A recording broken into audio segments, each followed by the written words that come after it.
Hello दोस्तों, कैसे हैं आप लोग। तो आज विजयादशमी पे मैं 10 ऐसे मिस्टेक्स पे बात करने वाला हूं जो खास करके इन्वेस्टर के काम आने वाली है। ऐसे ट्रेडर भी देख सकते हैं, लेकिन खास करके इन्वेस्टर के लिए मैंने बनाया है। जो मिस्टेक्स मैं भी करते आ रहा था और मैंने सुधारा है, और बहुत सारे ऐसे लोग हैं जो आज करते होंगे लेकिन उनको अभी पता भी नहीं है कि उसको सुधारने की ज़रूरत है।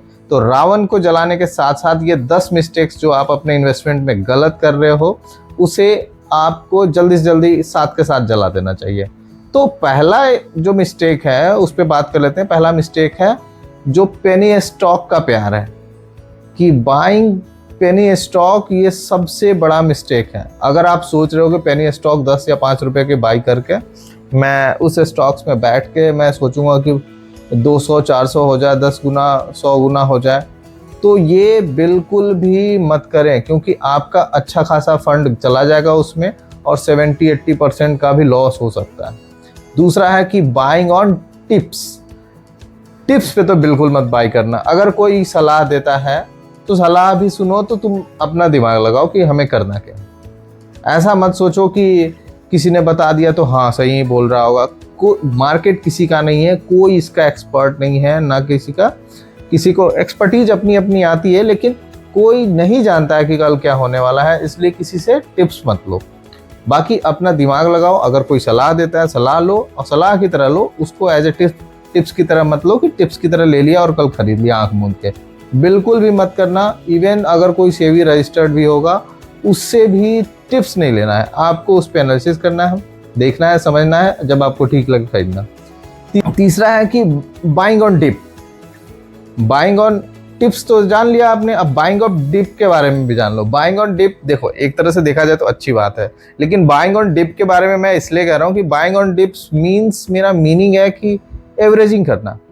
क्योंकि क्या होता है कि कभी कभी हम कुछ जो स्टॉक्स ऐसे होते हैं उसमें, अगर मैंने मान लो उसकी करंट मार्केट प्राइस 500 रुपये थी, वो नीचे आके 400 पे आ गया, फिर मैं बाई कर रहा हूँ, फिर आके 350 रुपये पे आ गया, फिर मैं बाई कर रहा हूँ। तो ये जो आप बाई लगातार डिप्स पे कर रहे हो, ये बिल्कुल भी मत करो। क्योंकि ये अगर आप कर रहे हो, इसका मतलब एक टाइम ऐसा आएगा कि आपके अच्छा खासा पैसे उसमें जाएंगे और उससे आप निकल नहीं पाओगे। लॉसेस बढ़ते हैं उसमें।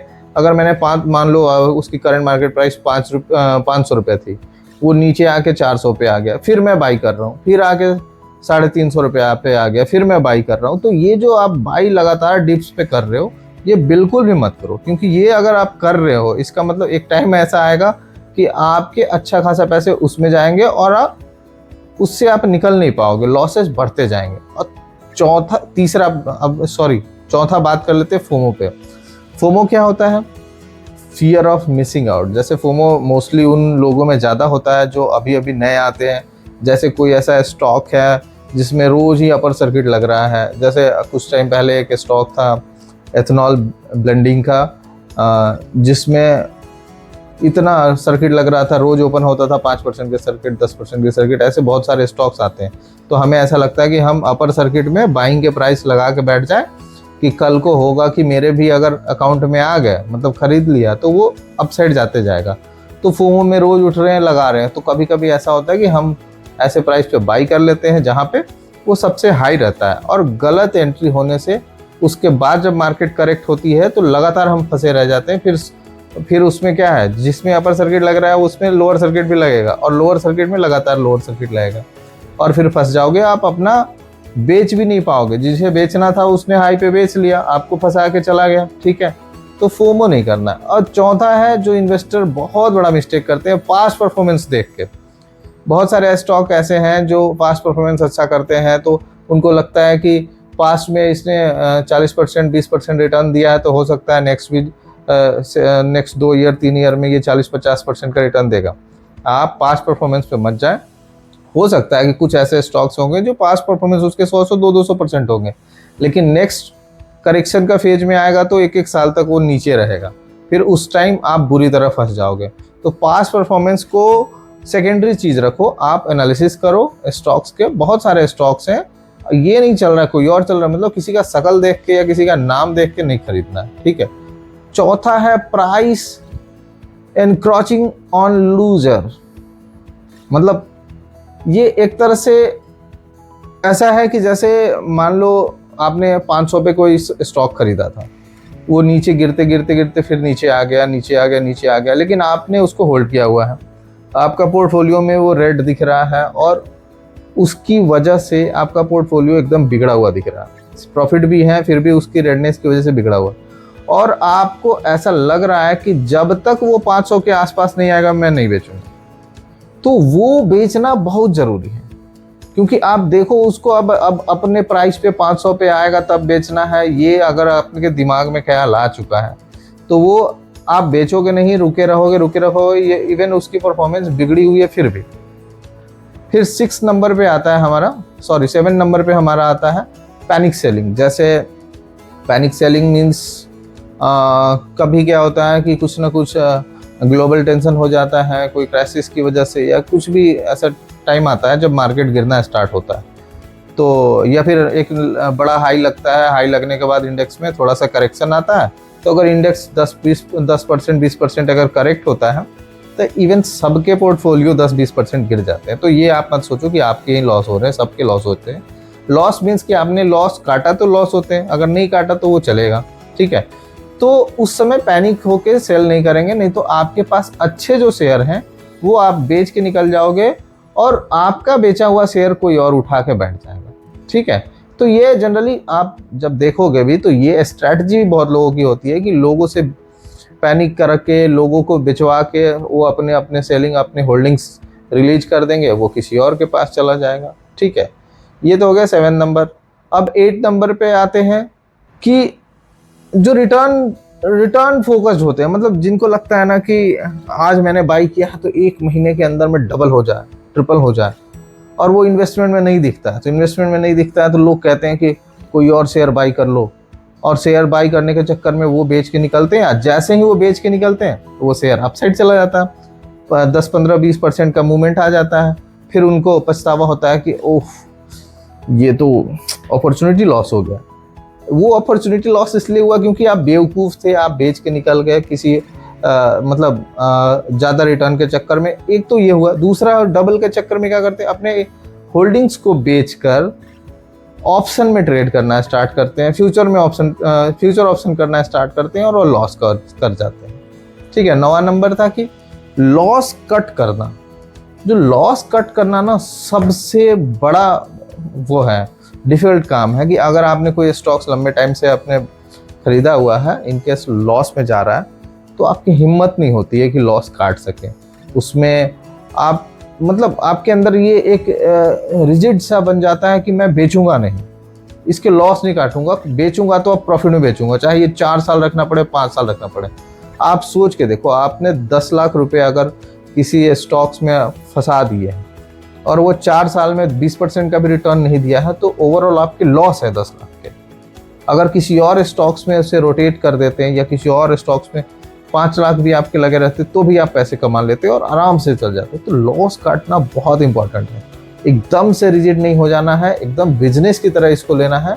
और ये नहीं कि खरीद लिया है चलो टैक्स बचाने के लिए इस साल नहीं बेचूंगा, अब कोई नहीं अभी रहने दो, कोई ऐसा मत करो। थोड़ा सा दिमाग लगाओ, आपके पैसे लगे हैं, ये भी एक बिजनेस है, मजाक नहीं चल रहा है।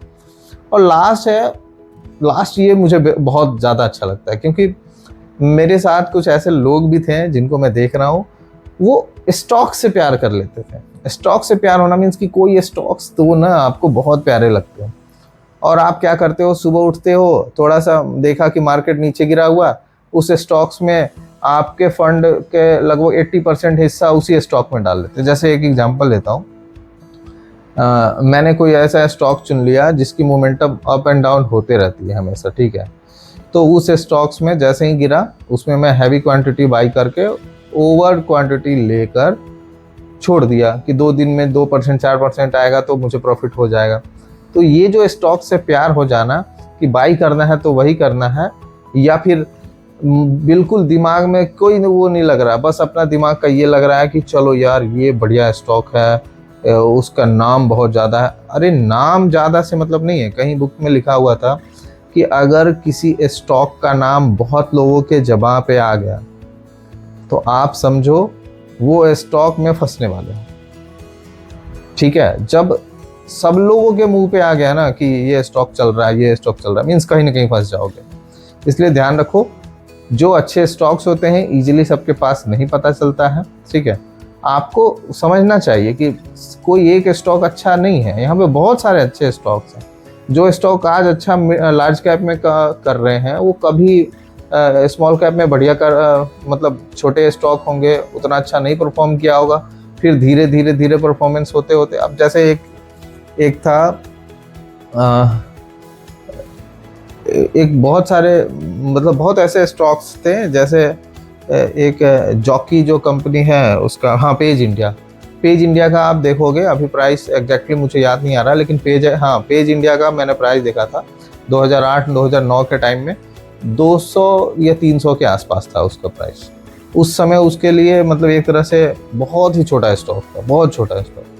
अब देखो अब उसकी प्राइस कहाँ जा रही है, सोच के देखो। तो यही वही स्टॉक जो आज आपको छोटे दिख रहे हैं वो आगे चल के काम कर सकता है और बहुत बड़े बन सकते हैं। आपको समझने की जरूरत है। अगर आप इन्वेस्टर हो तो ये समझ के मत बैठो कि कहीं से पता लग गया, न्यूज़ में पता लग गया, आपने खरीद के छोड़ दिया। आपको उसमें एनालिसिस करना है, ये बिजनेस है और आपका बिजनेस है, तो आपको समझना है कि आपके पैसे कहाँ जा रहे हैं।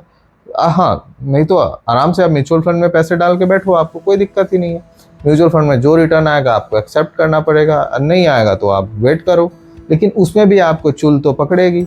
म्यूचुअल फंड जब लॉस में चल रहा होगा, नीचे 1 साल डाला, म्यूचुअल फंड रोज चेक कर रहे हैं कि कितने पैसे इसमें प्रॉफिट हो रहा है, तो वो आप सस्टेन नहीं कर पाओगे ज़्यादा दिन तक, आप बेच के निकल जाओगे या लॉस में निकल जाओगे। और बाद में लोगों को बताओगे कि ये अच्छा नहीं काम करता, लॉस कराता है, शेयर मार्केट बेकार चीज़ है।